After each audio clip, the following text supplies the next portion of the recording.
Hey, everybody. In addition to accessing our alternate Sunday episodes as well as the Thursday sessions as soon as they are released by subbing to our Black Kluge tier on Patreon, we're also pleased to announce that individual episodes will be available for purchase going forward at a cost of $3 per episode.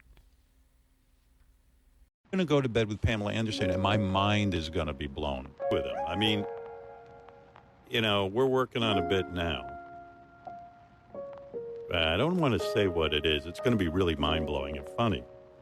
60s, 70s was just like a renaissance because all this shit was being invented. Rock and roll was being really, it was mind-blowing what was going on. And then... Now I'm thinking about it, was Shallow. Somebody ran Shallow through auto-tune. That was Mark. And Yeah.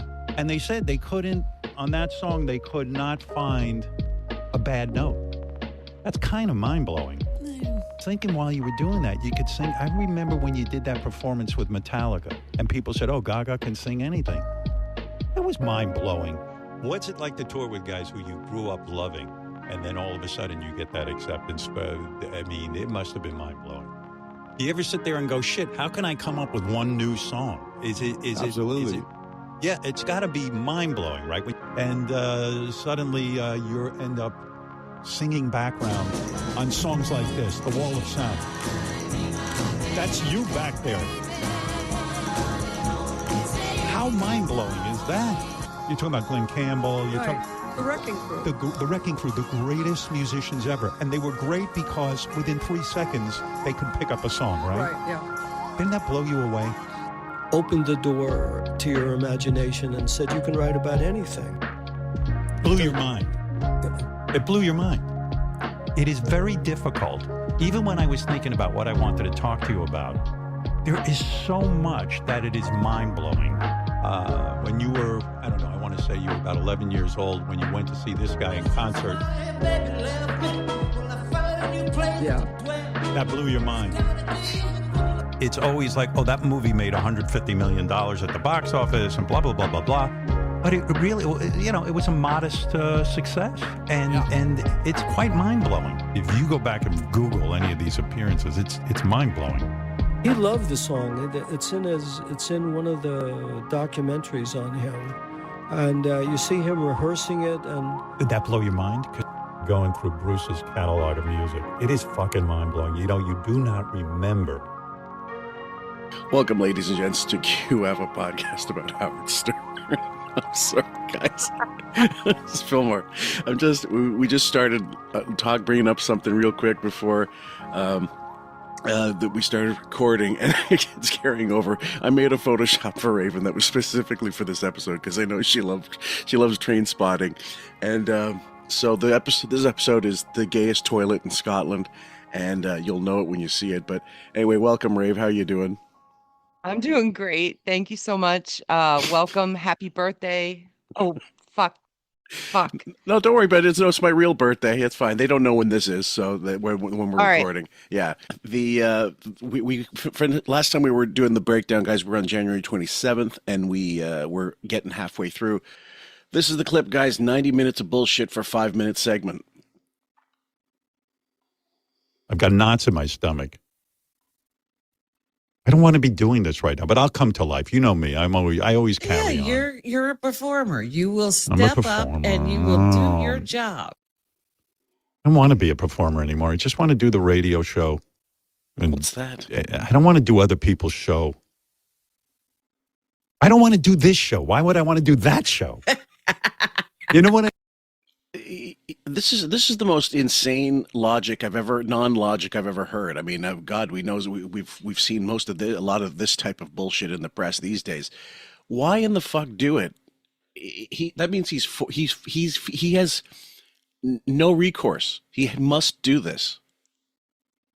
Well, he said he doesn't want to do anybody else's show. He just wants to do his show. And then he says, I don't even want to do this show. Right. So what is it? And you're only doing it to keep your name in the fame hat of the Hamptons and West Palm Beach. Right. Or Palm Beach. Sorry. Yeah. I always mess that up. No worries.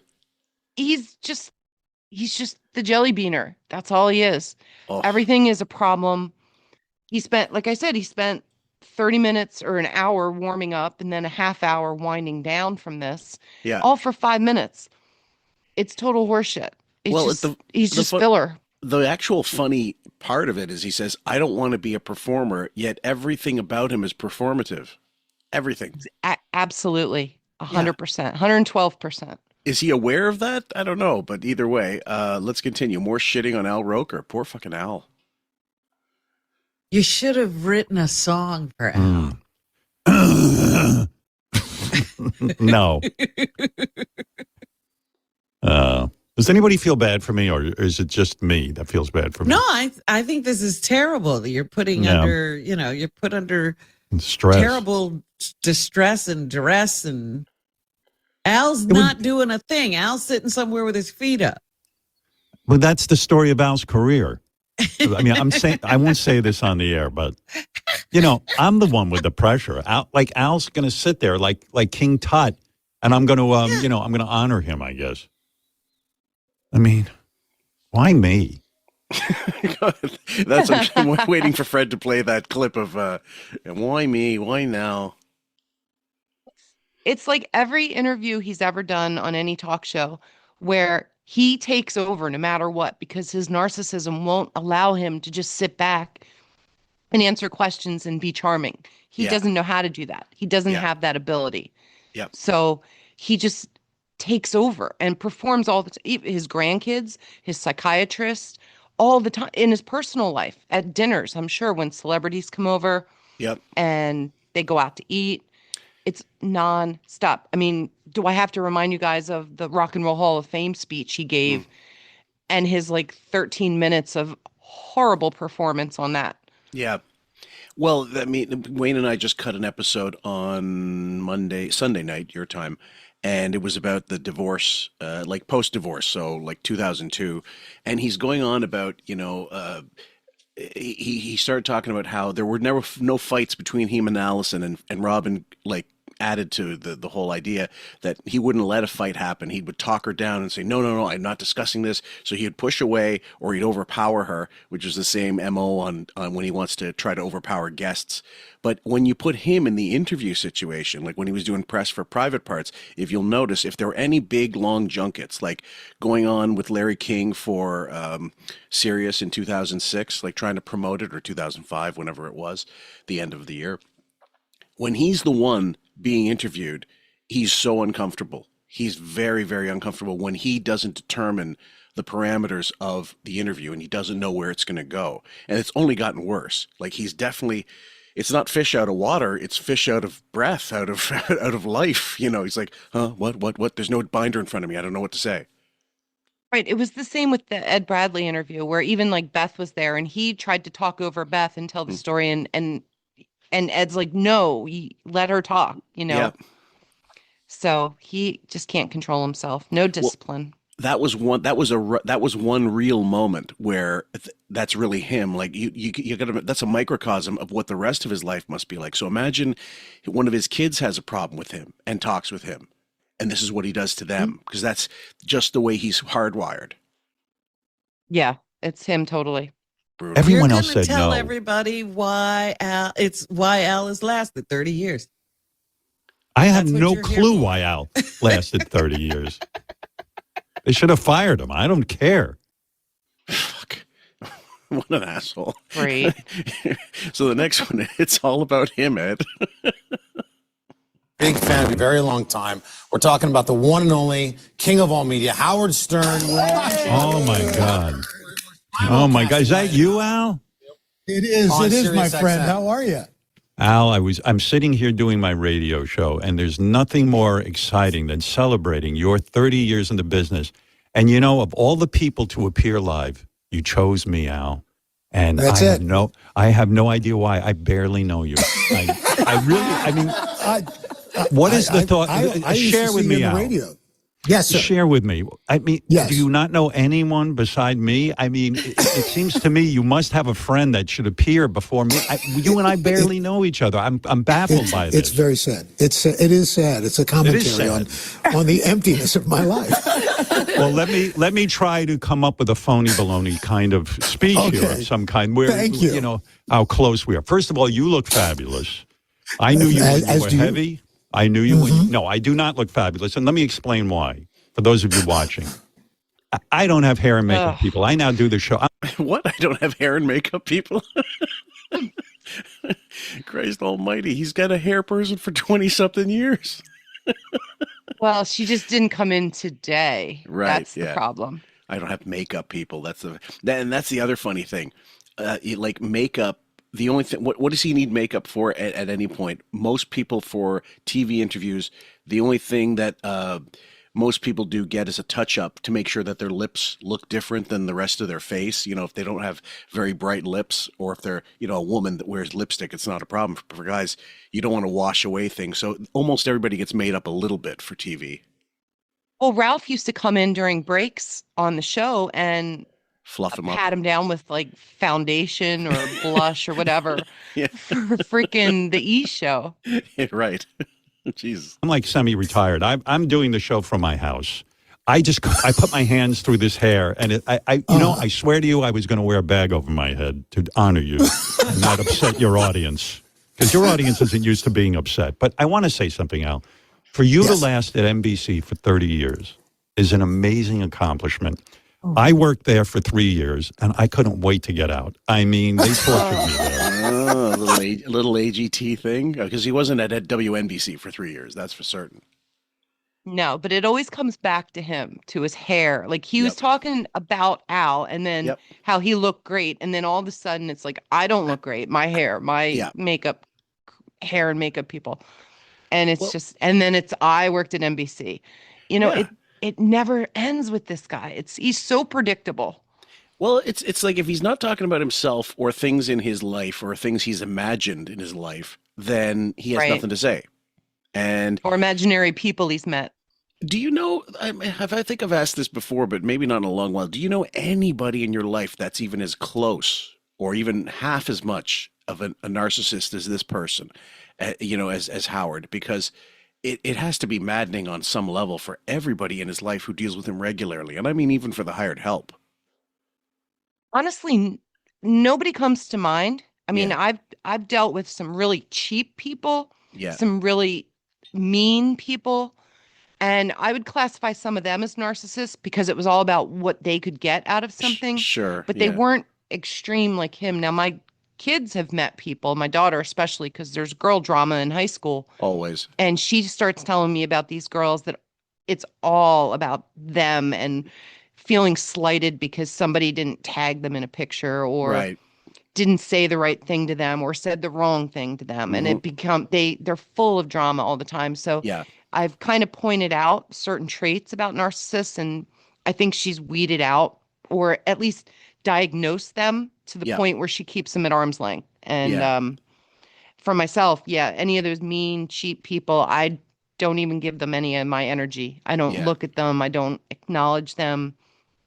And I just go about my day, and I keep a very close circle of people that are on the same wavelength as me in life. And I can get along with pretty well. Well, because it reminds me of that Ron Zimmerman interview he did on ST Weekly or whatever. And he said how Howard wrote him off after he basically said, "Why don't you ask me about me, Howard?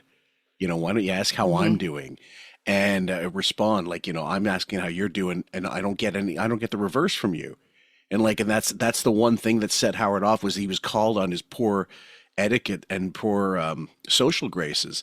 If that happens, Jesus, I mean, you know who just got bitched on is Quentin Tarantino by Rosanna Arquette. Did you see the Variety article? Oh, I was thinking of somebody else that Paul Dano. Yes. He talked about. I thought you were going that way. Well, everybody on Twitter is bringing that up because he's being a thin-skinned pussy. Because basically, in an article with the Times, she was interviewed at length, and she said, you know, being involved in Pulp Fiction, she says, I loved it. It was a great film, but the use of the N-word and the the gratuitous use of the N-word, it's sick and it's creepy. And he got up, he responded to it really negatively in a King Baby type way. And most everybody's saying, what do you mean you're dishing it out, but you can't take it? It is creepy. And it was clearly he crowbarred it in and himself and his shitty performance just so he could be a wigger, basically, to go on there and act like he was all hip and stuff. And it doesn't age well. It hasn't aged well, that film. If you take Sam No. Jackson's performance out of it, it's a shit movie. He doubled down with Django Unchained. Absolutely. I mean, the guy clearly, he couldn't defend himself properly, and the emotions took over. He took it personal, and it should just be about his art and his dialogue. Yep. If that's, he wants to appropriate or use the words that he feels represent that scene best, okay, then say that. Yeah. Don't show your emotions. Don't get all angry and pissy about it. Fuck off. Yeah. The next one, guys, gotta go gay. Don't like controversy, but do you have weather groupies? Are there women out there who are ready to sleep with you in a minute? And I'm seriously, answer the question. Have there been women who have thrown themselves at you and you have to say, look, I'm a professional? No. Has there been anything tawdry?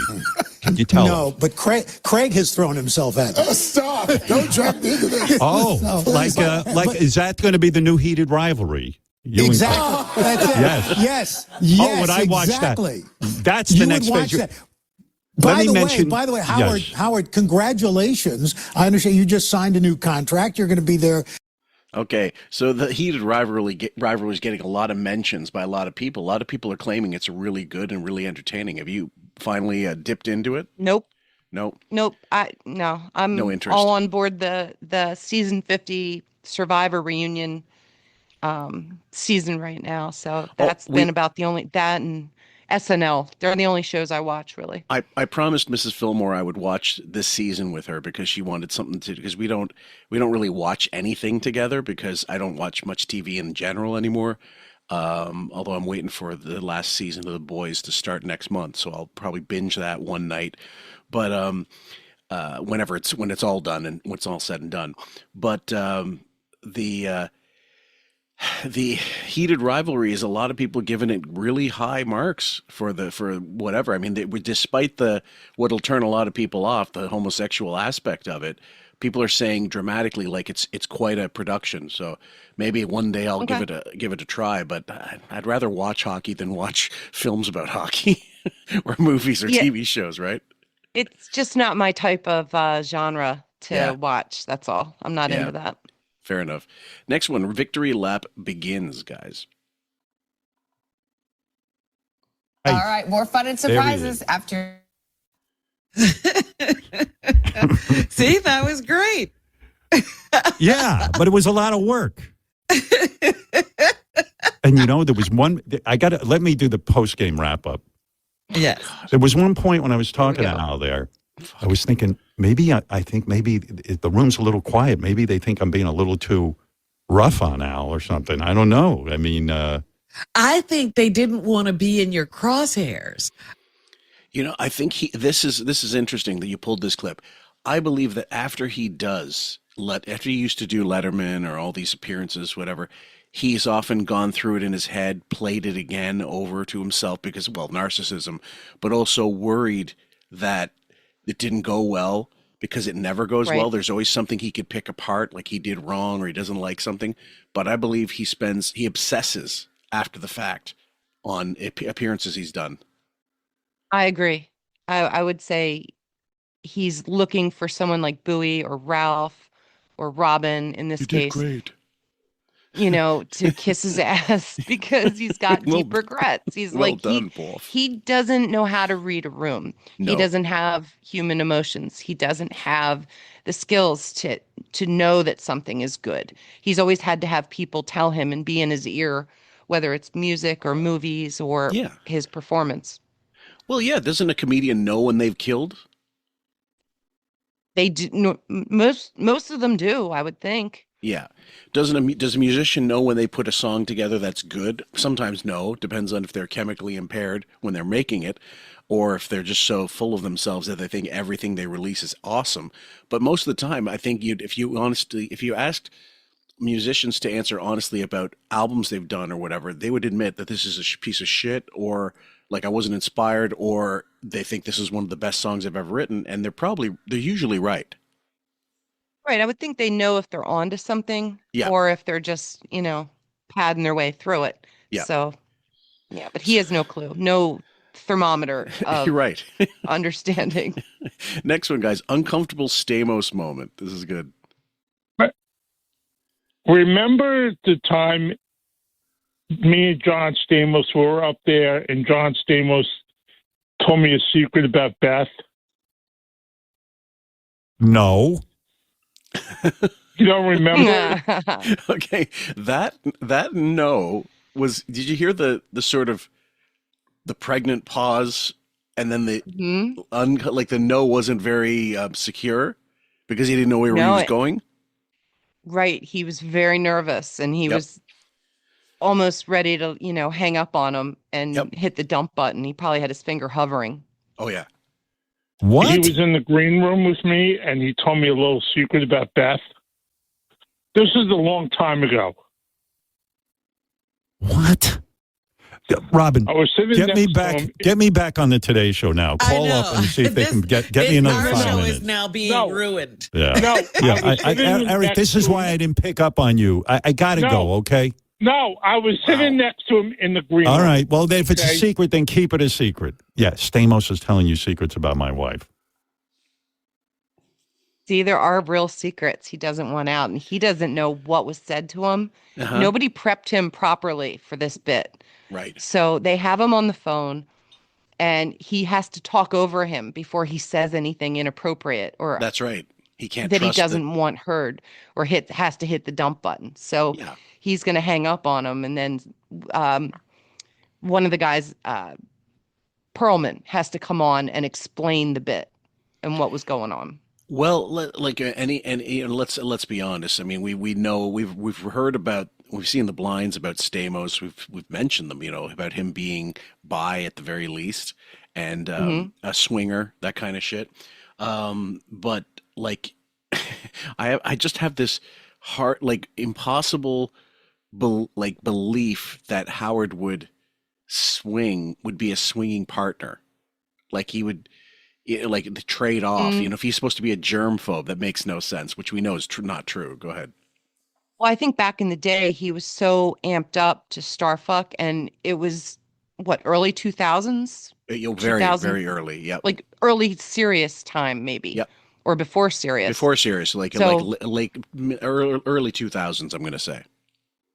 I'm sure, like, if Ralph had any conversations with him, he might have had a hint that Ralph had gotten some intel from Stamos and Rebecca that they are swingers.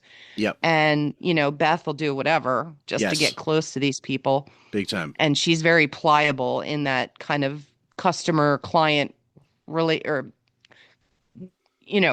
and hired escort kind of relationship. Right. So right.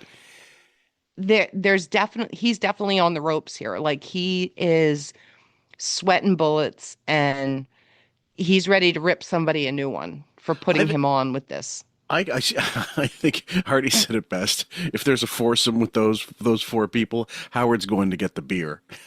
Exactly. Classic Hardy. I was sitting next to him. This is going to go badly. Were you sitting next to him? Howard, he's talking about a time a couple years ago. We did a prank where we put him in the green room with John Stamos, and John Stamos revealed to Eric that Beth came on to him or blew him, and we wanted to see if Eric was going to tell you. And I think Eric kept the secret. He was about to tell me. Yeah, that's where he's getting to. Oh my God. That's the worst type of bullshit explanation I've ever heard in my life. There's no joke there. No, but I'm wondering if the staff is kind of trolling him, like Maybe. the old time staff, like Jason and Will. Yeah. And I don't think Bowie would allow that, but no, those two would remember the story of him and Beth in the hot tub, allegedly with Rebecca and John. So that could have been the motive here. I'm not sure. Well, the thing is, Ralph said one time on the wrap-up show, which, you can't always trust Ralph to say anything correctly, but he said John just likes to get girls naked, just likes everybody to be naked in his place. And if that's the case, it sounds to me more like that's exactly what happened. The girls took off all their clothes or whatever, or most, or went topless or whatever. And then, and they were all together in the same room. And it was gonna go, something was gonna go down, and Stamos would have maybe done AC/DC with fucking Howard, he was such a he was such a super fan. That wouldn't shock me. No, and it's all very plausible. It's just we'll never know the real story. Maybe you unless, you get Stamos enough coke, he might tell you. And I don't think the thing is about Stamos is I don't think he'd lie about it. No, I think it might be something for him to brag about if he was drunk enough and told the wrong person, and like they told Enty. Yeah. Then maybe we'd get the story, or someone slipped him some, truth serum. Yep, absolutely. And this next one, guys, 79 confused about orthopedist. Doctor, when he sees high pitch Eric Wilson. Oh God. What is he, an internist? What he's kind like of orthopedic surgeon. Orthopedic Oh surgeon. my God. Seeing those feet.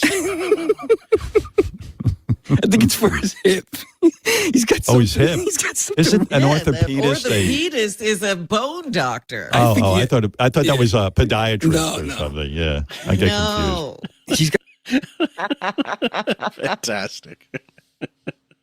Okay, the next one, guys, a menu of bits. Here's your menu of things I can do. I mean, I might take a break. Here, one of the things I can do is take a break. Okay, that's on the list. It's on the list. I could answer the email. And when I say answer the email, really do an in-depth bit. I could give you the phony phone call of Bill Belichick and Jordan Hudson calling a jeweler.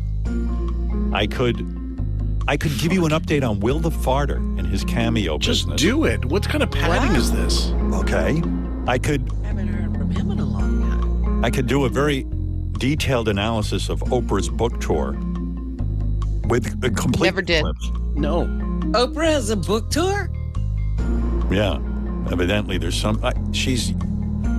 I'm very worked up about it, so I had JD pull some clips of. Again, people think I hate Oprah. It's just she talks about weight loss so much, but it drives me crazy because she bought Weight Watchers. She was telling us how to lose weight, and then that all went out the window when she got her Ozempic. And now she's an expert on losing weight. I mean, how is taking Ozempic an expert on losing? You know what I mean? God, that's funny because that's a recurring theme in his life, the Ozempic thing and the bitterness and the idea of like, why are these people allowed to do it and how does it work and maybe should I be taking it? Right. At least once a week, he goes off on people that are on it. He comments on Bowie or Richard, who are also on it, or Trainer, who failed because it didn't take for him. Yes. And then he got fatter than he started at. He loses power when other people are skinny because he has no fat people to enjoy making fun of. Even if he doesn't do it on air anymore, he does it in his private life. And I guess when they go out, everybody's super skinny, and some of them are too skinny. I mean, we've seen Kelly Osbourne, Demi Moore. Oh, brutal. And a couple others. Ariana Grande. Yeah. Which is probably less about Ozempic and more about just like not eating, it's more of anorexia. Yeah, I think so. Eating disorder. But I think Ariana is coming back a little bit. Hope so. I think once she got her away from Cynthia Erivo, she's healing a little bit. I hope. Well, yeah, she's a talent. There's no question. There's with Howard, consider that. I mean, the podcast took that ability away, the being on a mic thing, right? And so the Ozempic is taking fitness. Well, I wouldn't say fitness, but taking weight loss away from him as well. And so basically, they are cheat codes towards, getting what he has and what's left, money. Crypto people, all these people like investing and becoming millionaires or billionaires because of certain things or getting big deals like Joe Rogan did. That's another kind of thing taken away from him. When he loses that and when people aren't quoting him or quoting his show, then he's got nothing. What else has he got? Right. They've diluted the entertainment factor, and now everybody's saying shocking things, and there's all kinds of clips going viral. Yeah. And he's, he can't go viral even if he wanted to. No. The other thing I thought of was people going to Turkey for hair transplants. Sure. Because apparently they have some of the best procedures over there that people who have the money and can do it. I know there's like a group of 10 guys from Barstool going over. Yeah. And they showed the whole process of them, like before, during, and after, and in the recovery. And they're very open about it. Yeah, not only hair, but medical procedures like dental procedures. Let's say dentistry is mega cheap and mega. It's just as it's state of the art in Turkey, in Asia in general. Actually, if you rather, if you put it this way, you could afford the plane ticket, and you could to get the plane ticket, come over, get your stuff taken care of, and it would cost you the same as what you would do in the States, and it would be like right then and there. Like it wouldn't be a big wait time. It wouldn't be all the other bullshit. And then you get to see some other part of the world. A lot of people are doing that. I told my nephew, like, if you want to get a tattoo, for example, because he wanted to get this big arm tat, and it would have cost thousands of dollars. I said, save the money, buy a ticket to Thailand. We'll go. You can get the same tattoo for like 3 times less than you'd pay back home. 3 times, and the work is way better. So. I mean, it's an industry. Indonesia's the same. If you want tattoos, they're the best place to get it done because you're not paying nearly as much as you would in the States. So yeah, they're getting super expensive now. Oh, big time. Yeah. Thing. I would like to know how long a book she can get out of. I went to the doctor and got a shot. Then I can take you to Sal at the Exotica XXX Expo. We sent Sal to a haven't done this either. Yeah. We could do a game, staff booty evaluations. There's a guy who got out of prison and he's way into guys' asses. Haven't done this.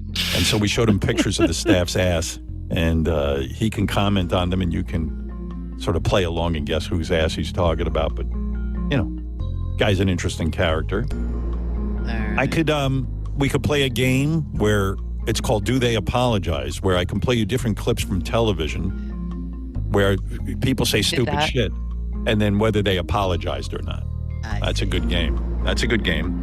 This is almost like AI Stern. Like if you were on a DVD menu, like what would you like to play next? Deleted scenes, or like director's commentary and all that shit. It's silliness, and who the fuck's entertained by this? I have no clue. I just know that at some point it'll become cleaning out the computer bits. Yes. Because they're clearly not good enough to push to the front and him say, let's definitely do this. Yeah. He's just dangling it all out there and seeing like any kind of reaction from Robin. And she's just giggling along like, oh, I don't know. But there's nothing. The bits here that he mentioned that he did do, they were all lame. They weren't even worth clipping. No, for Christ's sake. Well, no. So look, the SCTV would do that if they didn't have an idea for a sketch that was good enough to make a sketch. They turn it into a bumper, like Thursday nights at 9. Tune in for da da da da, and it was just an idea in the air and a photo and a bumper, and that's like, well, perfect. You're getting some use out of it, even if it's a shit idea. This isn't working for him. No, but he's got more. Brutal. And then, if you don't like that game, I got a game we could play. This, again, is your menu of items that I could do. Because I'm just an entertainment machine. I could do this game, Murder or Squirter, where you're either listening to someone being killed or you're listening to someone squirt sexually. Wow. And you have to guess, Robin. You would be the contestant. If it's someone being murdered, that's a snuff film. Well, I don't know if it's acting. Right. Like people acting out murders. It has to be. It can't be snuff. It can't be. Well, exactly. Here's the sad thing. I'm thinking to myself, did he play this? I can't remember because it's so uninteresting. And I'm just, I clipped this so that you guys could get a feel for like the stuff I don't clip. Yeah. And he just kind of summarizes it for you because you'll never hear me clip any of this stuff unless he reveals something about himself or tells some like famous big lie or says, I know someone who. That's about the only way I'm going to clip any of these bits. Yeah. Well, I mean, it's necessary just to illustrate the point. Like we have many times there are certain bits, like if it's a Wilding thing, I know you'll clip one thing, like a 30-second bit or 40 seconds of it just to give people a taste, to know that this is what they're quote unquote missing.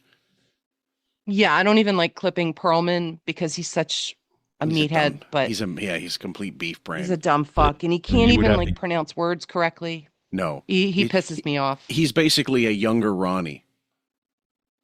Right. That's what they use him as. And then they've got Nowicki making fun of him. So there's two Perlmans and then there's two Ronnies, and it's just it's overkill, and it never goes anywhere. No. Guess if they're being murdered or squirted. See. That sounds gruesome. Then I could do a full analysis of Super Bowl prop bets if you want that, because I think the Super Bowl is, when is that? Is that it next must weekend? be 2 weeks away because 2 weeks away. They just had the playoffs. They gave them a little time to rest before the big game. Why do we give them time to rest? Don't we want to get in there and just be wonky? Could do a sort of a tribute to myself for predicting Kate Hudson's Oscar nomination. I saw that and I was like, wow, that was right on the nose. Yeah, for some reason, I feel kind of bad for Kate Hudson. Like, she got an Oscar nomination, but all the newscasters are ruining it. They're all like, well, this is a surprise. Kate Hudson got an Oscar nomination. Like it's the most shocking thing ever. And then they go over who they think was slighted. Well, it is kind of shocking because she's done nothing of note since Almost Famous, really. Like, she had a couple like hit movies or whatever, but then she kind of disappeared into the other because maybe she's not that talented. Right. She tried a singing career and that didn't really take off. So she got this role as a singer.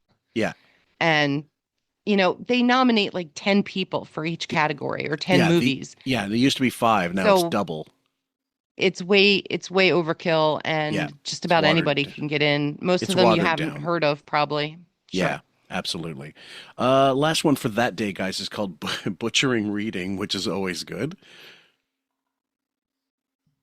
Coming at you, Pepper from the Butthole Surfers at WNBC. From their album, Electric Ladyland.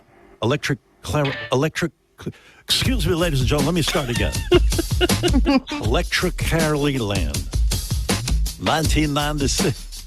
Electric Claryland. What? Nope.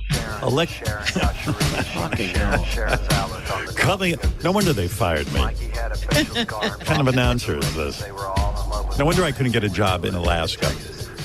So what the fuck? Like that isn't a bit. Like him fucking up could be a bit sometimes, I suppose. But no, he's really that shitty of a reader.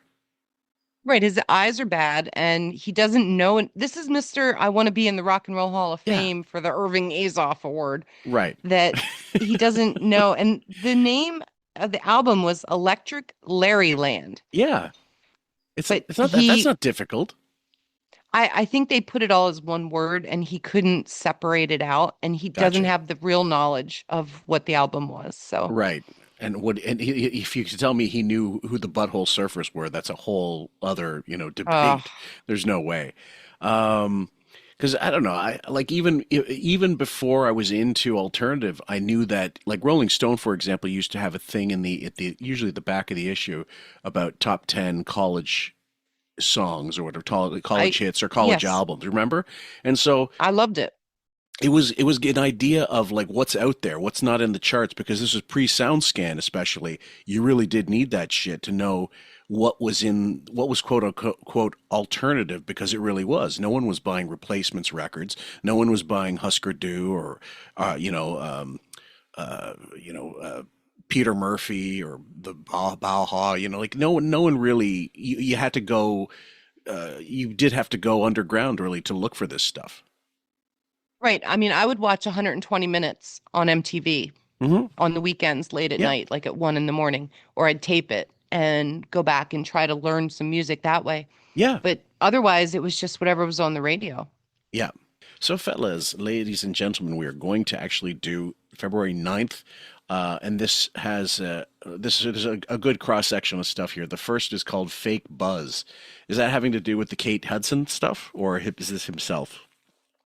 It's about articles and posts, because he's just coming off 2 weeks off from, like, right around the Super Bowl. He always takes 2 weeks off. Yeah. And that translates to 19 days now. It used to be 18. Now it's 19 days vacation. So it's post Super Bowl. It's some Andy Cohen and a whole bunch of stuff. Mishmash. Yeah. And so we'll go right into it, guys. This is from the 9th.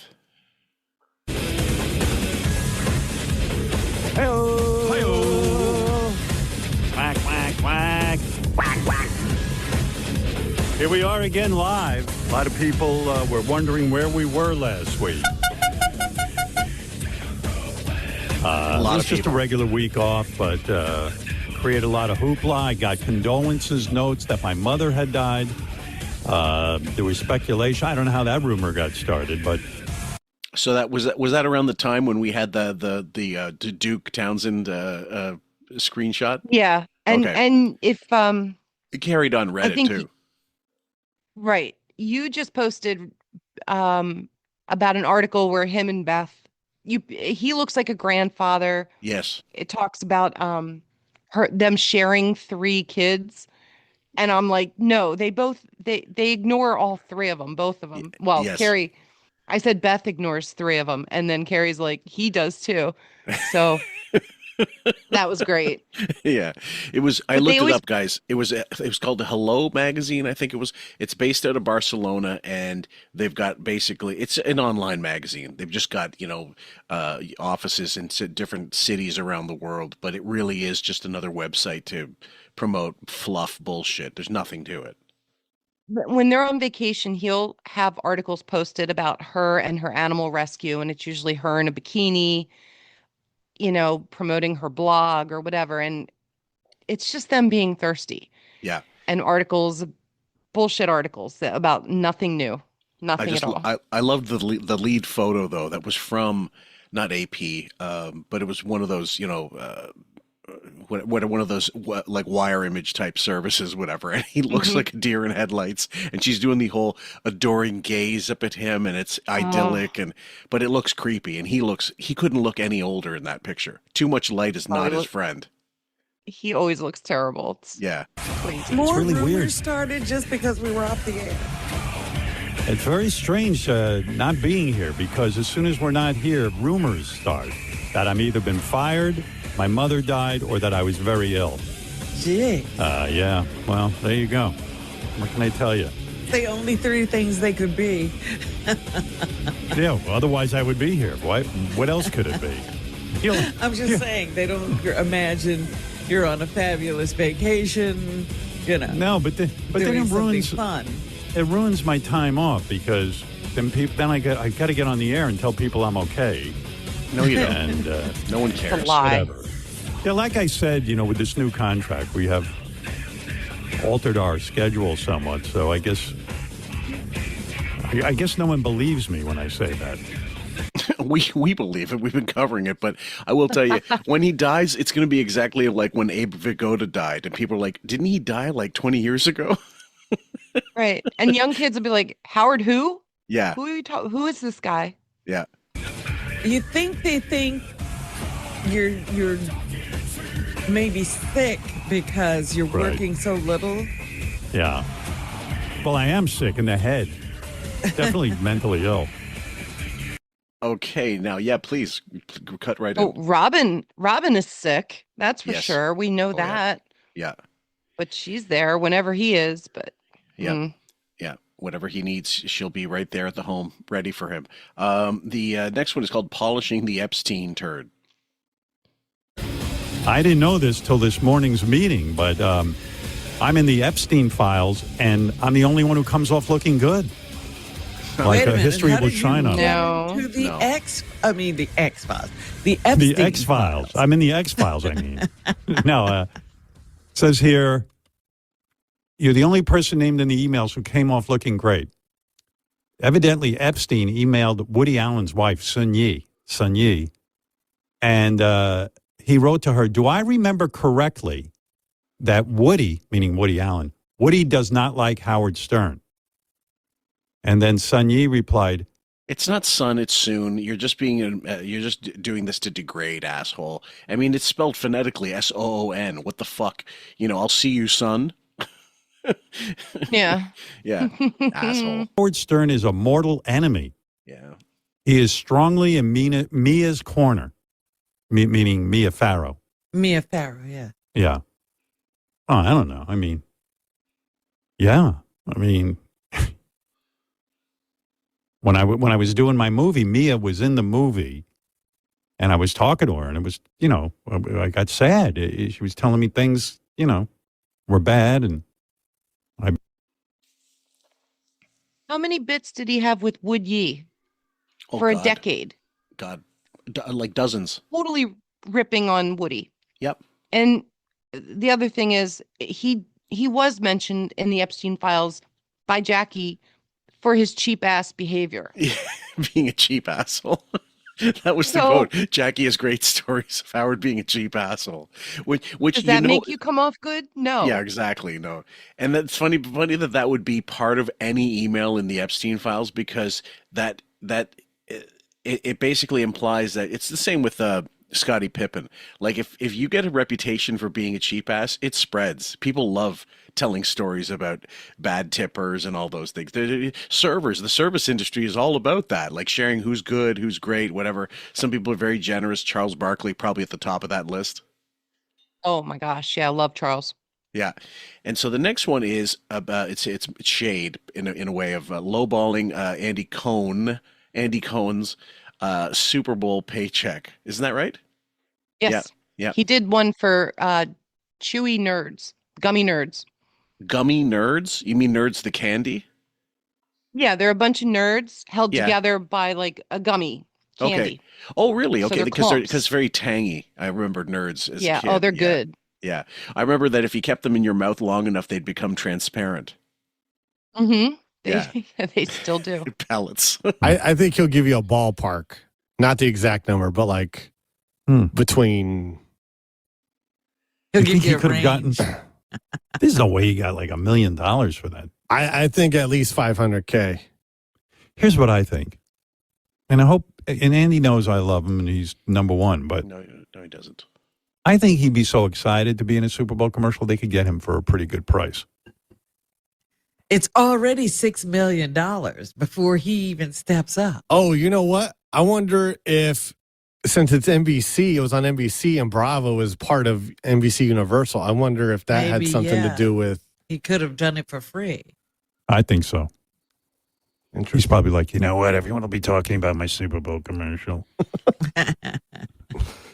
There's no chance. If Andy's on a Super Bowl commercial and it's whatever in the middle, like the halftime show, whatever, he's getting paid for it. There's no question. Right. It's the same directive with Wiggy. It's always, demean, debase. Shit on them. Devalue. Devalue. Mhm. Exactly. Yeah.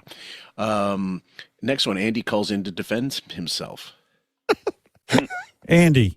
Are you suggesting I took a rebate for the pleasure of making a Super Bowl commercial? Are you high? You want to? No, you want to know something, Andy? JD. No, I didn't say that was me. Let me say something. What? Andy, would it be ridiculous of me, knowing you, as well as I do, and we've been friends for years now? Yeah. I don't think it's ridiculous, the idea that you would do a Super Bowl commercial for free. I think you'd pay them because when I saw you were on the Super Bowl commercial, I went, holy shit. Andy's way more famous now than I could have ever imagined he would have become. Like when Andy first started his show, and I'm sure you thought the same thing. When they called, you were probably like, fuck, I can't even believe they're going to pay me. I would do this for free. Am I wrong on this? Yeah, you are. I heard Super Bowl commercial and I heard coins. And I was like, oh, wow. But also, I happen to love nerds. So I was like, oh, this is perfect. Oh, here we go. Andy for my whole life. So it makes perfect sense. But yes, I would not have done it for free. Thank you. I would not have done it for free. All right, let me ask you this. Yes. When were you contacted to do the Nerds Super Bowl commercial? In September. September. Let me do some quick math. September. This has been in the can for a long time. So how much did he lose his shit when he saw Andy in the Super Bowl commercial or found he didn't see it? Someone had to send it to him and tell him. Yeah. He doesn't watch the Super Bowl at all. He just has people watch for him and then give him the highlights of what he should talk about, what real people are talking about, not him and Beth. If the minute he found out that Andy was doing a Super Bowl commercial, he immediately went to marbles in his head. Oh my God, how much did they fucking pay him? And why would they pay that asshole and not me? That's exactly how his brain worked. Do you think he called Jennifer Witz? Yes. And bitched to her? No, I don't think he called to her and bitched to her, but I think he was ranting about it and tirading about it, stomping around the house like a little fucking, like Lucy, like Charlie Brown after Lucy pulls the football. This had to have ruined his vacation. Yep. He was irate. I guarantee it. Oh yeah. Jealous, seething. Little queen. Typical. Yeah. Andy, and the next one, this is in regards to the New Year's Eve show that Andy does every year with Anderson Cooper. But what used to be, of course, Kathy Griffin and Anderson Cooper, but she ruined that gig.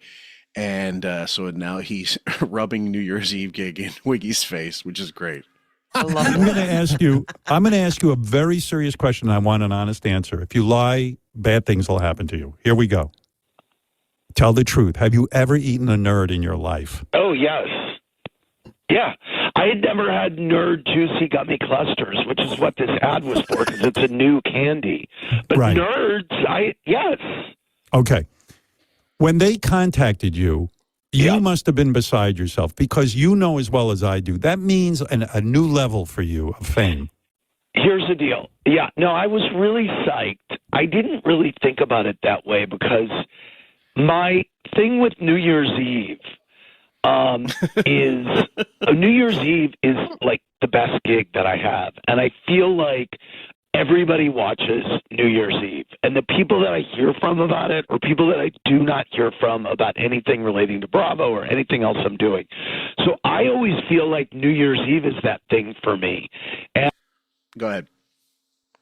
CNN's New Year's Eve with him and Anderson Cooper is the highest rated New Year's Eve broadcast. Yes, and there's always clips because they both get drunk. Anderson inevitably giggles himself through the end of the segment. Mm-hmm. They bring on people, they put them on the spot, asking them uncomfortable questions.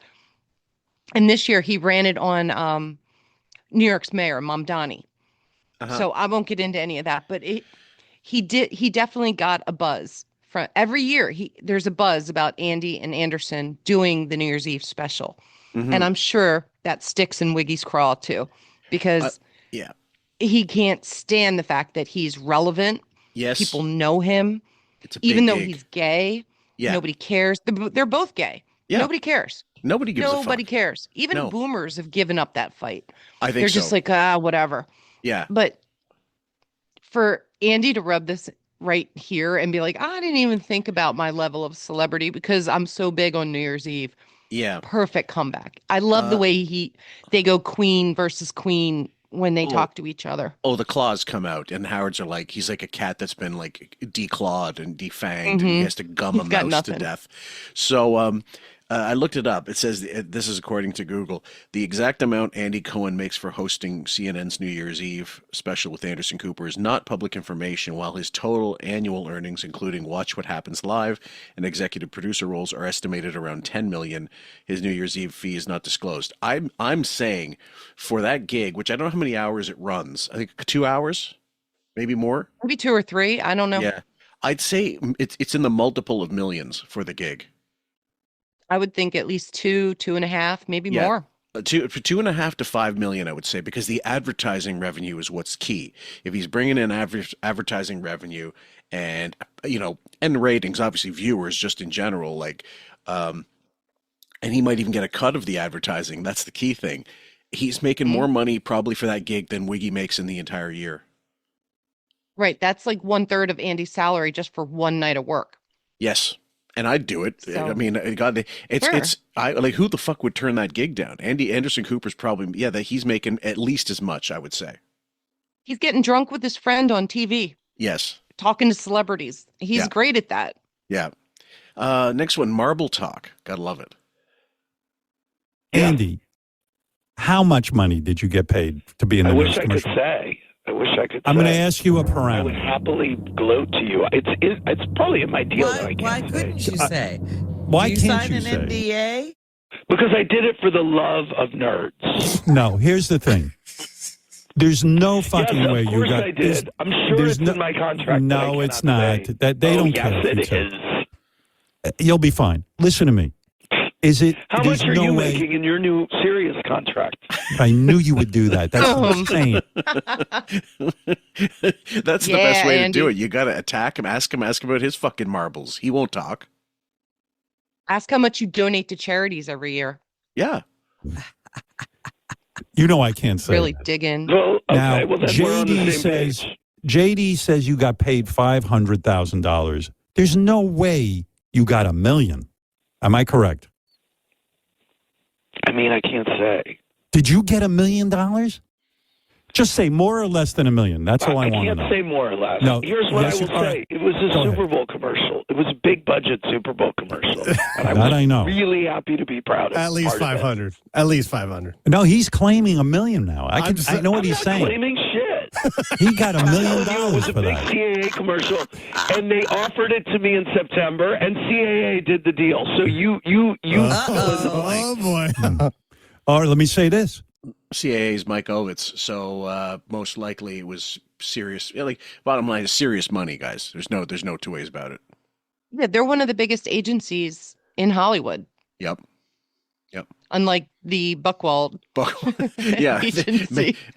Howard's not even getting Ralph Macchio money. Let's be honest. He's got the Temu ad agency.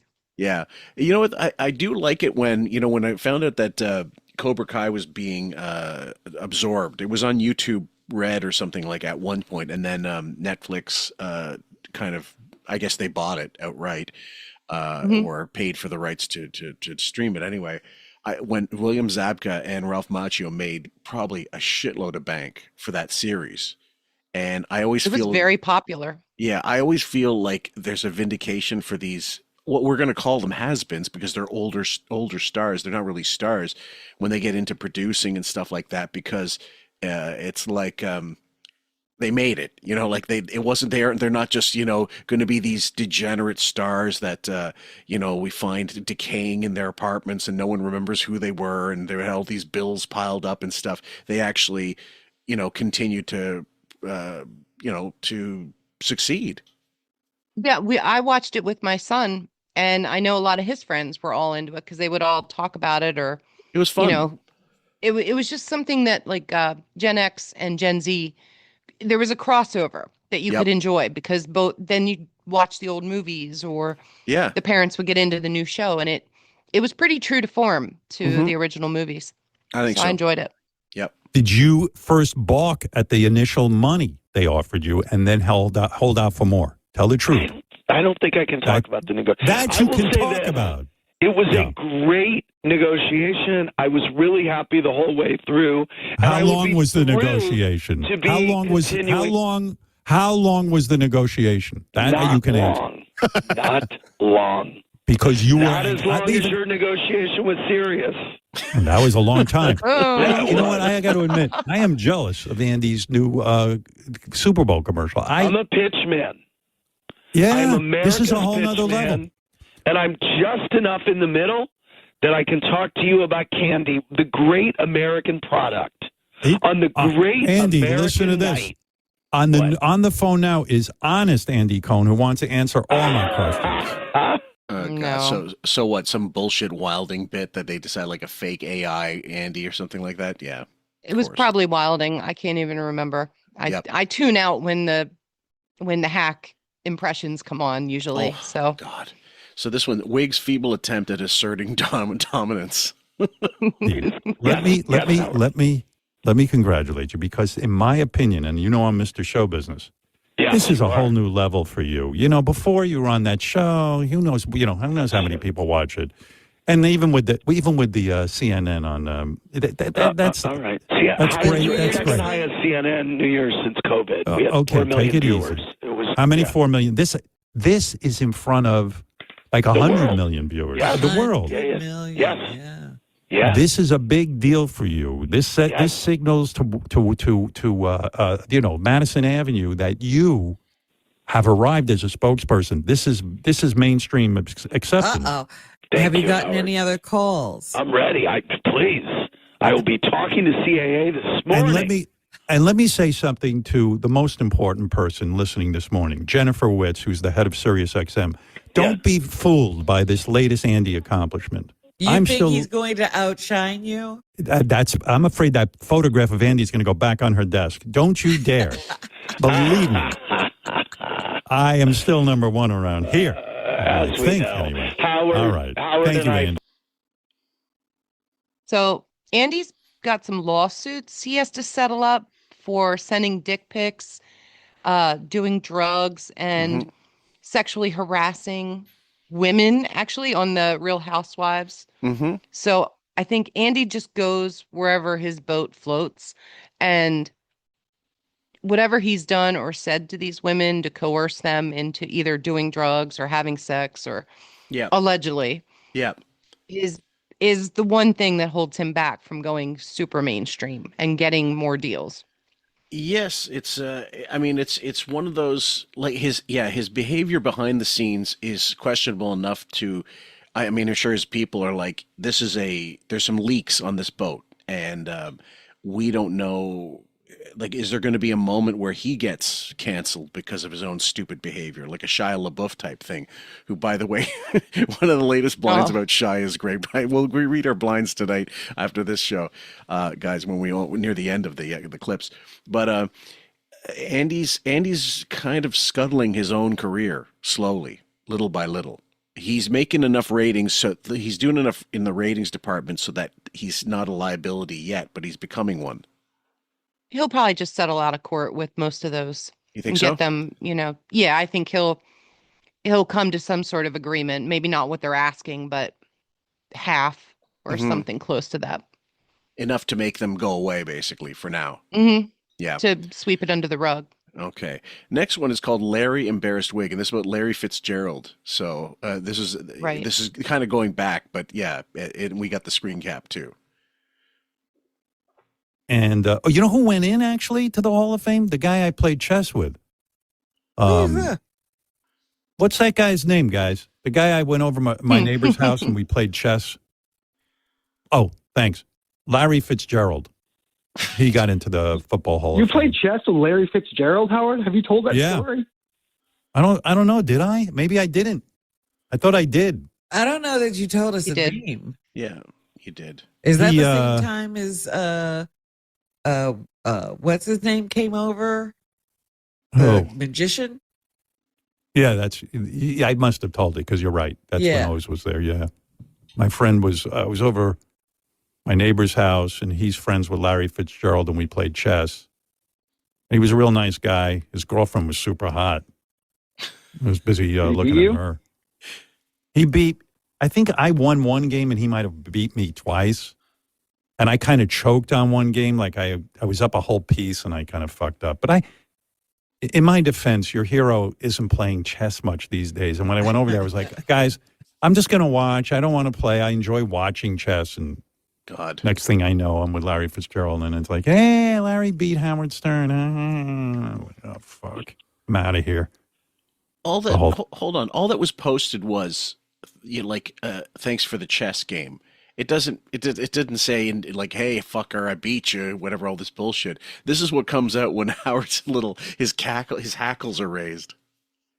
Right. So Larry posted this pic, and that's the next clip after this. Yeah. And that's why Wiggy never went back to this house, because Larry posted a bad pic of him. Yes. It's the wrong side of him. Yes. And his hair looks awful. It's super tight curls. And it's so backlit, imagine, so you can see, like, yeah. And then it's like a profile, so you get the pelican beak. Yep. Super big coming out, and it's on his bad side. So, he's done with Larry. Oh, yeah. I lose. But it was fun. He was a nice guy. I know that. And he was a very good chess player, actually. And we'll continue. He's mad at him for posting that pic. But I know he made the Hall of Fame, but Larry posted a picture of us playing on Facebook at the time. So there you go. And that was the other thing. I don't really want to be photographed. Not because I'm like a big star, because I'm ugly. And quite frankly, Larry's very good looking, and his girlfriend's good looking, and we're a lot of good looking people around. And I'm very self-conscious of the way I look, and I've got to be photographed just at the right angle. I mean, Jason could do a whole book on how I need to be photographed. He has to bring in a ladder when we have guests, and he has to climb up at a 97-degree angle. Like literally, it's that specific. It's There's not a a piece of ladder. tape marking. It's not a ladder. It's a stool. It's just a stool. I mean, like honestly, what scaffolding to get this fucking shit building and make it look photogenic? God. And then I have to be on the right side of the guest. It's a whole fucking McGilla just to get a photograph Can of me. you get that when you're out? No. I'll take a picture with you, but the picture has to be, the camera has to be, and I have to be, and you have to be. No. I just say to people, hey, can't we just hang and like, and then I stopped going over because of that picture. I was just like, you know what? And my wife goes, can't we just have fun? And I go, you want to have fun with this face? You have a nice face. I don't. There's no. Well, she's looking pretty busted these days too. That's the funny part. We talk about, let's say, what's her name, Kelly Osbourne for the Ozempic, but she's completely on the Ozempic highway to hell with Sharon, and she looks horrendous. There's no grieving involved in this bullshit. She's just been addicted to this fucking shot. She looks like Madame Tussauds wax museum, like she should be in there. She looks like that body in Psycho 2 that's buried behind the coal in the basement. Yeah, she's been in the air fryer too long, and it's it's just a skeleton with a thin sheet of skin over it. It's terrible. Yes, it is bad. Yeah. So next one, shitty pasta, skinny people, and I have I have friends who.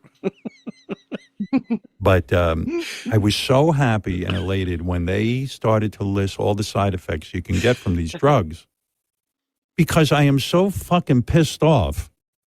I just work really hard to be thin. Like for example, like last night we had Italian food, and I limited myself to one chicken parmesan and a little tiny salad, and it was torture. I wanted to let loose. I wanted to let it rip. It was Super Bowl Sunday.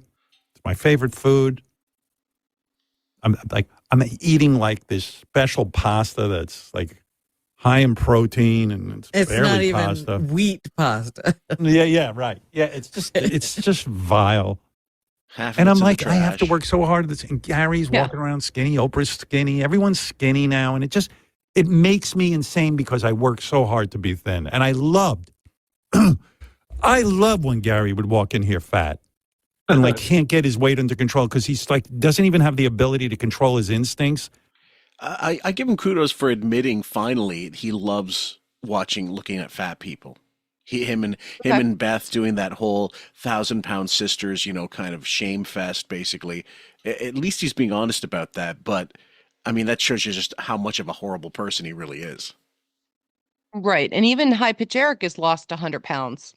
Yep. So he can't make fun of him anymore. He's around 200, which is kind of normal. He's a big guy. He is I think he's tall. I'm pretty sure he's closer to 6 feet. or 6'2". Yeah, definitely. Yeah. So that's not too bad. He probably still should be like 20 pounds lighter, but it's nothing like he used to be.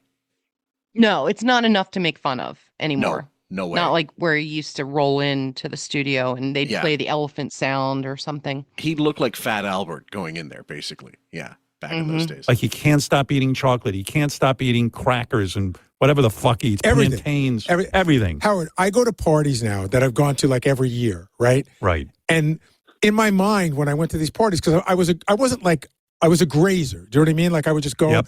And in my mind, I'm like, well, I'm not eating that much because I'm just picking here and there. And now I hardly eat. I went to a party that I go to every year and I didn't eat a thing. And I look back and I go, I was eating a lot. And the other thing is, the other weird thing about it is, it's reduced my drinking dramatically. Wow. Yeah, he can't even have a nice glass of scotch. I can. Scotch. I can. I just don't eat. Let me tell you something. Okay, well, he's a chazer, Bowie. He's like, his nature is to fucking like mow down whatever's in front of him. And drink whatever's in front of him. I guess a lot of people are like that, but I didn't know that I've never read that the Wegovy or whatever, Mounjaro, all these things that they suppress. I know they suppress appetite, but I didn't know that they suppress like alcohol cravings. Is there any truth to that? Yeah, absolutely. Mm-hmm. Okay. Yeah, it's a common side effect that people, and I don't think you're supposed to drink a lot while you're on it. Right. But I know I have friends who yeah take it, and if said, yeah, they've cut back in considerable amounts. And Richard Christie even said the same thing. Like, rather than, 8 or 9 pumpkin beers, he'll only have 1 or 2. Yeah. And that'll be enough for him. Well, how old is Richard now? He's got to be close to what? He's got to be what? He's like our age. Our age, yeah. Okay, so he's Gen early X. 50s. Okay, so that makes it perfect sense. This is about the time when you should be starting to wean yourself off of booze, realistically. Right. Yeah. Well, Bowie's 65 now. Well, he will be on the 14th of March. Yeah. So and Bowie shouldn't be drinking at all. Let's be honest. I'm not saying that older people can't drink. It's just that it should be within very extreme moderation, because most people by this time they're 65, they're taking all kinds of pills anyway. Normal the pills you'd take normally at that age. Heart medication or diabetic medication, stuff like that. Yeah, he's clearly in the boomer category, because remember he was trying to email JD and he had an old email that he couldn't send him stuff properly and it was in the wrong format. Well, I clipped this week him getting phished at work in an email where basically it shuts down the whole company's email. Everybody, they have to do like a flush or a McAfee scan for viruses. Yeah. And it's not the first time. He was doing it back at K-Rock. I clipped all of it. We'll get to it eventually. Again, it's nothing timely that we have to worry about. Right. But my point is, Bowie is failing. Like, his knees have failed. His hands have failed. His liver's probably close to failing, which is why that this drug is probably the best thing. It'll probably add years to his life because he won't be on diabetic drugs or statins or heart drugs. And his liver can finally come up for air and take a break. Yeah. The rest, and then fun. And he's playing pickleball and he's getting exercise and he's probably just generally happier and feeling better about himself. I mean, the new headshots, we went over all this, but it's like Howard is just pissed because Bowie used to be a big target for him. And now that's gone. I mean, what do you do? Like, and that takes when you take Bowie bashing out of the show, that's like what, 10-15% of what the show used to be on a regular basis. It used to be, oh my gosh, yeah. I mean, the phishing scam was good. Hearing, and then him and Robin go at it. So we'll play that another day. But yeah, that's like the eBay scam. One episode in the future episode guides, maybe Raven and I will take it. Well, we're just going to do the scams of the Howard Stern show and how they all got fucked over by people like eBay and stuff like that, and Western Union grifters. It was great. So it'll be worth definitely one episode. I have friends who are big drinkers. Yes, they're on all this stuff. Hasn't curbed their drinking one bit. They're eating, Ross, but they drink right through it. Not me. They're all drinking. So they're having tons of alcohol. And Beth too. And like Beth's still drinking. There's no way she's not. Oh, hasn't slowed down one bit. Yeah. She's full throttle on the wine or the martinis. Yes. I was surprised that she drinks martinis. I imagined her more of like a Sex on the Beach kind of like stupid slow gin fizz or something. I wonder if more girly drinks, but they're probably like espresso martinis, chocolate. I wonder if those cocktails are too heavy for her like little frame. Like she can't handle the glass because they're too big. Like imagine her with the Long Island iced tea. It's just too much. That could be. Oh, yeah. I don't know. Or as one guy used to ask at the bar, he'd say, "Can I have a seizure?" And the bartender would go, because he couldn't say Caesar. Remember, Beth got drunk at a homecoming dance or something and got suspended from school. So she's a party girl from way back. Yeah, big time. Wig losing power to fatties and Bowie. It's making me crazy. I'll be honest. I loved having fat people. I loved seeing celebrities get heavy and lose their looks. Howard, I loved it. I think about you all the time. Seriously, when I get on the scale, I think about you and I just think to myself, should I be fat so Howard feels better? And the answer is no. No, but I do think about how much it irritates you. I'm sure Bowie loves it. I'm sure Bowie loves secretly. He loves it. Big time. Next one. Bowie spent 8 days with Ross in California. This is let's see if hold on, let me make sure I got this right. Yeah. Super Bowl and Grammys. And Grammys. That was it. Okay, yeah. And so, and probably hookers too, right? Yeah, blow and hookers. Yeah. In L.A. and San Francisco. Yep. Anyway, so you had a good time out there, Gary, it sounds like. I did. I enjoyed myself. Who'd you hang out with, Ross? Yeah, it was me and Ross for 8 days in a row. My girlfriend. Did you see Booker out there? Did I see Booker? Not on this trip. Booker's our old friend from the K-Rock days. He was one of the DJs we hung around with. I think he was there the night I met Beth. I think I was hanging out with him too. Yeah. Booker. No, you weren't. I think so. I don't know. What a fucking nebulous story. You know, it was Ralph and Cabby. That's it. Right. That's the way the story went. And now you don't know? Fuck off, shithead. Mhm. Next one, Robin Math. These Robin clips are great, by the way. Eddie Van Halen. How long do you think Eddie Van Halen's been dead? Take a guess. 10 years? He died in October 2020 at 65 years old. So Oh, that's That's like 6 years. 15 years. 16. That's 6. Yeah. You said 2020. 2020, and it's 2026. And it's 2020, 26. So that's 2020, 26. Oh, it's 26. Can't be. 2026. No, can't be 26 years. I said it's 6 years. What? Wait a minute. I'm confused. Get over here. 2020, not 2020. He died in October of 2020. okay. And it's 2026. Not 2010. No. Somehow 2020. I'm seeing different numbers when you speak. Wow. What do you? That's some serious fucking chemo brain. She did come back the next day and say that she had no sleep the night before.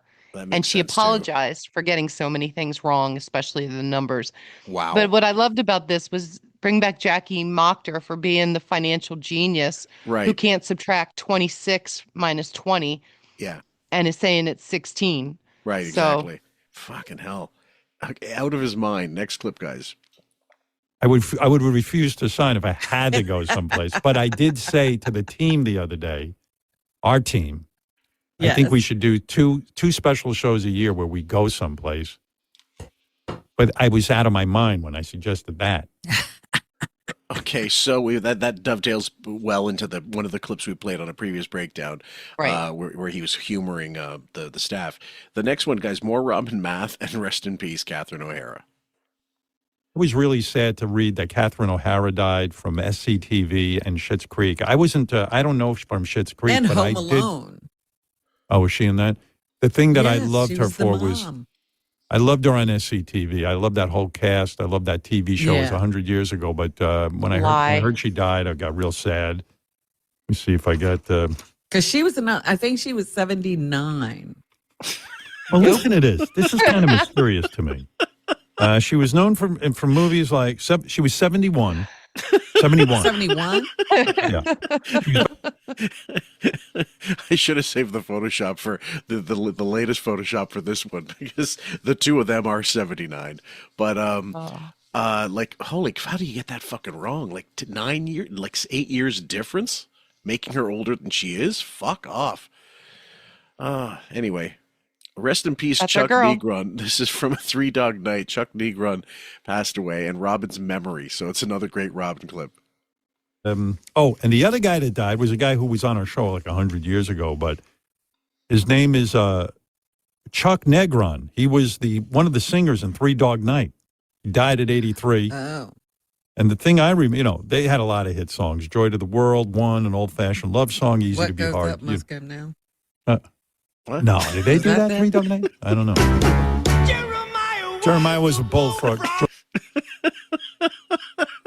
Oh, Robin, that's not right. she's our hero. She's the MVP for us, guys. We're gonna finish off with some blinds that I sent a bunch to Raven over the last couple of days, and we'll wrap it Great up. blinds. With that. So let me see. This one. Hold on. There was a few.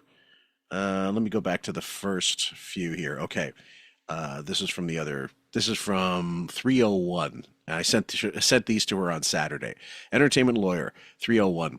The same thing that made this foreign-born A-minus list celebrity addicted to drugs is the same reason she can't give up the weekly shot even though it is going to kill her, Kelly Osbourne. Yeah, she doesn't look like she's going to survive this at all. Like it just her body is it's sickly. Look at her and you guys decide for yourselves. Yeah, Sharon's not looking so hot either, but she's under better control Yeah, I'd than say so. Kelly. And my question in all of this is like, what's Jack saying? Is he have any say in the matter? Can't he do an intervention, get her some help, get her some therapy, I doubt it. put her under a doctor's care? Because she's teetering on the edge. Yeah, I don't see any way out of this for her unless she's going to have to hit like some kind of, some physical crisis and then like, and then it'll be taken out of her hands because I don't think she has control over it, obviously. You want to read the next one that I sent you there? 301? Let me go back and find that. Entertainment. It's this barely there celebrity. Yep. This barely there celebrity offspring got rolled by hookers while on blow, but he neglects to mention this in his sob story. Chet Hanks, Tom Hanks' son, says he's trapped in Colombia without his U.S. passport and begs to be freed. I'm an American citizen. Damn What an asshole! Fuck. I love when stuff like that happens to big ass celebrities that are squeaky clean like Tom Hanks. Oh please, he is not squeaky clean. Stop it. Well, that's supposedly, like for years. That's the image, right? Yeah, but it's a lot of proof, and in what with regard to what pedophilia and stuff. In his posts and in stories and Epstein files and pictures. Tom Hanks. So a lot of stuff, like people are like, "Oh, you're crazy. You're a conspiracy theorist." Now the stuff that has come out from 5-10 years ago, it's like, oh, maybe they were right. Well, so David smoke, Copperfield, there's fire. For David Copperfield, for example, who had to lose his gig in Vegas and claimed he had no connection to Epstein. Meanwhile, he's totally connected to Epstein, and he's always been a shady kind of fella. Anyway, I bet and I said to C.A. Thompson, I bet he wishes he could make the Epstein files disappear. Yeah. Do you know what Tom Hanks is doing now? No. He's selling coffee for Walmart. For the troops. He can't get any acting because his Q rating is so low. Nobody wants him. No. And he doesn't look healthy either. He looks sickly. He's up there now. God, how old is he? In his 70s? I would say. Yeah. He was bosom buddies in the 80s. He was a grown-ass man. So yeah. Yeah, So he was probably born in the 50s like Howard. Yeah. Well, And actually, I read Blinds ages ago about that him and his wife are not exactly, the tight unit they want you to believe they are. They're not Kevin Bacon and Kira Sedgwick, you know what I mean? But at any rate, this one is similar to the other one. No, it isn't grief. This is from 302. It isn't grief that has this celeb offspring looking the way she does. Her and her mother have been on the weight loss shot for much, much longer than the now deceased rocker's passing. It's been years and they both can't stop themselves. So that's just more emphasis on the Kelly Osbourne thing. Now this one, I love it. The Janet Charlton one, you want to read that? Okay. This is from March 4th. Yeah. Our guy just seems to be angry all the time, and trouble seems to find him more often than not. He's a talented actor, with a decent career, but when he's not on set, he's causing problems and raising a ruckus. We think we know why. According to one of his past romantic partners, he was severely shortchanged below the belt, and his lack of manhood is the root of all his problems. He's been frantically researching surgical options, to increase his love wand and found a surgeon overseas who claims he can add inches, but the surgery is experimental and the recovery is long and painful. Nonetheless, he sent a deposit in hopes to have his procedure after his latest project wraps up. Shia LaBeouf, and he blames his small man complex for alleged assaults and homophobic slurs. Like having a short dick doesn't turn you into an asshole. You're an asshole with a short dick. That's the reality. You're also an alcoholic who needs help. So there's that. Raven responded, I don't think dick size can be found in an astrology chart. I forgot about that. Okay, so and then I found it online. It was this Twitter post that said global statistics: average erect penis size by country. Number one was Sudan with 7.1 inch. And then Gary sent me a link. He sent me a post saying, "Robin, I need some Sudanese dicks on my desk right now." So later on, okay, there's a few more blinds here. This is from in 309. It's becoming pretty obvious that the dark and gloomy singer with no E is using bots for streaming because no one is actually paying to see him live. And the singer's name is Sombr, Sombr. I just love the way they rewrote that. Yeah. Yeah, he's got like one song that's getting radio play, but yeah, it's okay. Yeah. My daughter knows more about him than I do. Yeah. And he's skinny, he's Wiggy's type. He's this Twinkie, tall, skinny. He looks like Howard a little bit because he's so skinny with dark curly hair. Okay. And like 6'4", maybe. I don't know. He looks huge. Okay. Not huge, but tall. Now these ones came back real quick. They were just recently at 308. Why don't you read that one? That the longtime sidekick. All right. The longtime sidekick is acting like he is going to snap at any second. Hopefully he doesn't hurt anyone. Stuttering John Melendez. Comedy and violence bring former 90s shock jock Anthony Cumia and Howard Stern's sidekick Stuttering John together at New York City Club. Cumia assaults heckler. Melendez challenges former SNL writer Kevin Brennan to a fight. Yeah. And there's more. Yeah, this is in the Dabbleverse, by the way, guys. Like a bunch of people just attended Stuttering John's show at we used to be Dangerfields. I think they call it Rodney's now or whatever. Correct. And it's just him showing his belly, and he basically was gonna go up and read Anthony Cumia's rap sheet like he's fucking Lenny Bruce in 1966. And he got heckled, and it's a train wreck. When you see it, I go, I don't know what these people are all doing around him. It's so sad. I can't even bring myself to like dive into that. I know this because of what you sent me. Yeah. I wouldn't know about this any other way. Honestly, it's just not on my radar. Yeah. But this second one is the former sidekick a drunk? Yes. Did he beat his wife? Yes. But for the former A-list DJ to call the sidekick out when he too beat his significant other seems wrong. I mean, the DJ broke a woman's rib. And that's Anthony Cumia. Yeah. Stuttering John. We just read all that. Yeah, that's all repetitive there. Okay, so they're just naming who it was. Yeah. No, so these two are going at it for being assholes. Yes. With each other. And they're just exposing their past. I mean, I didn't know John beat his wife. I'm not surprised. That was a rumor, and now NT's confirming it. Now, if it was spousal abuse, that would be a total reason, obviously, to file for divorce, and you'd get it pretty quickly. And that would explain why the kids changed their last name to the stepfather's last name. I would too. And didn't Stuttering John in his book talk about being abused by his father, physically abused? He did. I don't remember. Yeah. I don't remember. But yeah, okay. That explains, that's unfortunately it's a cycle. Yeah. Sometimes it doesn't go away.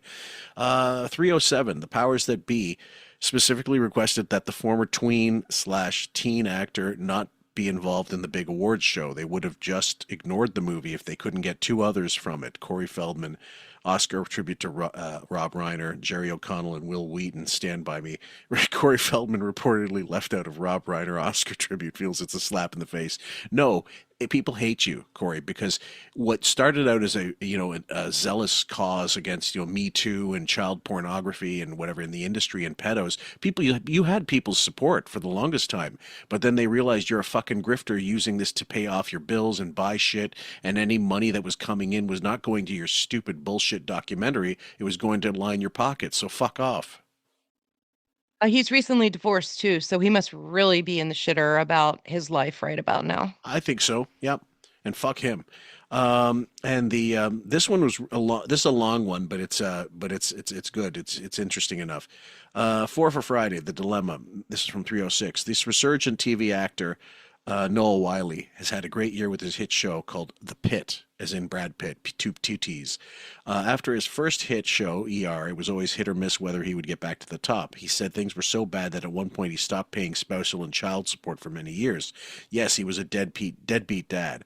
Oh, you won't see any of that in the news this year, and he didn't mention it at a recent award event, the 32nd Annual Actor Awards. But it happened. It is funny looking at it because even though he stopped paying and said he was broke, the first year he stopped paying, he earned nearly $3 million. It was also pretty interesting that the year he stopped supporting his children financially was also the same year he got married to a new woman. Could he not afford two families, or did the new wife just tell him to ditch the first family? The new wife, Sarda Wells, was also the one he cheated on the other wife, Tracy Warbin, with. Anyway, he did the deadbeat thing for about 4 years before the first wife managed to get all the back support paid to her and the kids. Good. Yeah, so fuck him too if he's doing that. That's pretty shitty behavior. Sorry, Noah. Yeah, my gut is saying the new wife wanted him to cut off all ties with the old wife. Yep. And she has prominently put I looked up her picture and the old wife's, I sent them to you. Yep. The new wife has made sure to be on the red carpet with him and the kids. Yep. So the kids are worthy now that they can be used for photo ops. Yep. But they weren't when it was going to cost him money. But then I guess courts got involved and that money he made, but that's a lot of money to be in the hole for. $3 million? Yep. Well, that was just saying he was earning, yeah. But I mean, if he was not paying for years, and God knows what the support payments would have been per month, it might have added up to $3 million. Who knows? Two kids. Yeah. Yeah. And lifestyle maintenance, that's the key. Like if you're making ER, because he was at one point he was the face of ER after all the others left. Sherry Stringfield left, and Anthony Clooney. Edwards and Clooney left, and the other one I forget her name, the brunette. She went on to do God. Can't think of her name either. I Juliet. forget her name. Juliet Margulies. Yeah, she went and did the Good Lawyer. I think it was. I can't remember. Yeah, The Good Wife. Good Wife, sorry, The Good Wife, and Mrs. Fillmore, the Close Good enough. Lawyer. The Lincoln Wife, the Lincoln Good Lawyer. I don't know, I'm getting all these shows of the same name. All right, Wiggy. All right, Good so job, the Robin. last. Why don't you read the Jim Carrey one? The new girlfriend, the foreign-born former A-list actor, has introduced to the public might not be a biological woman. Jim Carrey and Min Ah meet Jim Carrey's stunning girlfriend he finally went public with after a long-time secret romance. Right. And definitely looks like a dude. Yes. If you I see mean, with a shaved Adam's apple, I think he went shopping for a bride in Thailand, possibly, and this is it. But more importantly, why does he look different lately? And why was he speaking so much French at the award show he went to, where he was being honored? There's a lot of buzz about that's not the Jim Carrey we grew up with. He looks. It was posted like somewhere that he sent an impersonator to accept his award. There is a guy known to do a really good Jim Carrey impersonation, that has the facial pretty close, 90%. Yep. Jim Carrey, like a Temu Jim Carrey. And I don't know what's going on. There's so much talk. I really can't filter through much of it. It's very odd.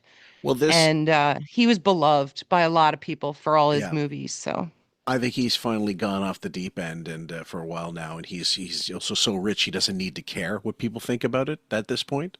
He's not pissed away his money. And he made so much of it for a long time that it doesn't matter now. And God knows if he had points in Bruce Almighty and stuff like that, he's set for life. There's no way. He was such a hit for so many years that I don't think it matters now what he does. The money shouldn't be an issue. It's just contracts. And then he did have some stink on him about going after young actresses like Emma Stone. Yes. And being extra creepy around them. That was in The Blinds years ago. Yeah. So I've always sort of kept that in the back of my mind about him. He's just Anyway, this suspicious. Min-ah is a Korean name, and it looks like a Korean woman. But if you look at the hands are massive, and there's something in the face that you could see ladyboy type features, like the strong, prominent cheekbones, whatever. And then it also said this Min Ah also goes by the name Min Z, which is Min Ji, which is also a Korean name. So chances are she's Korean. He is Korean or whatever. It looks like a dude. If you look at the pictures, guys, you go ahead and Google it, and I'm thoroughly convinced, because they're getting better. Like trans folks are getting better at some of them for just switching genders and the lady boys and stuff. There's a certain art to it where they're getting better at covering it up, but some guys can't. No matter how much they try, they still kind of have that manliness somewhere in the once you see it, you don't unsee it. That's the thing. Right, and I can't see any feet pics, so I don't know. It's the hands that are massive. If you see the hands near the hands, goblet, I see huge. The shoulders are okay. I wouldn't say they're overly big. They're not football shoulders, but I mean, makeup. Yeah, it's just hard. Yeah. The makeup's really good. Wigs are amazing these days, so anything like that. Yeah, the hands are big.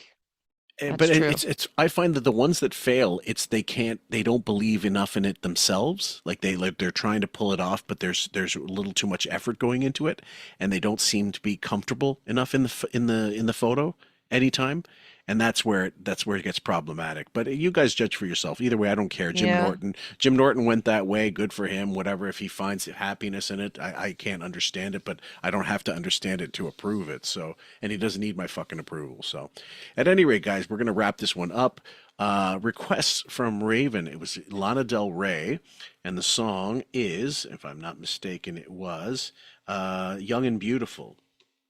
Right, because when you think about Howard, you think about him always pining away to be beautiful, to be young, to be famous, to be rich. But whenever I hear that song, it's such a sad song. It's a beautiful song. I've been listening to a lot of her things. Like go listen to Video Games or Summertime Sadness. She's an excellent artist, and she's in her 40s now. She's been through drugs. She's been through it all. Yep. And she still sounds amazing. She looks beautiful. One of my favorites. I love listening to her in the morning. It's just something, nice and easy to get me going. But enjoy, guys. I'm going to go with the Ravenettes, guys, and Young and Cold. It's one of my favorite songs off the album Observator, and I think you guys will really enjoy it. And it just happened to be a chance today, and the theme of young blood also is in the news recently too. So anyway, it's all a young based theme, and we thank you guys for listening. We hope you enjoy this, and we'll see you on the next one. Bye, guys. Shit, I'm nervous. Please don't hang up on me. She gets a fat condition for the next 2 years. What do you do? I leave her. Yeah, I'm out. No, this is what I was saying. No, don't hang up on my ass. She does the marathon, she go to the doctor and he say you gotta get fat for 2 years. Say you like that's some kind of condition where she gotta get fat. What does you do? What does you do? What does you do?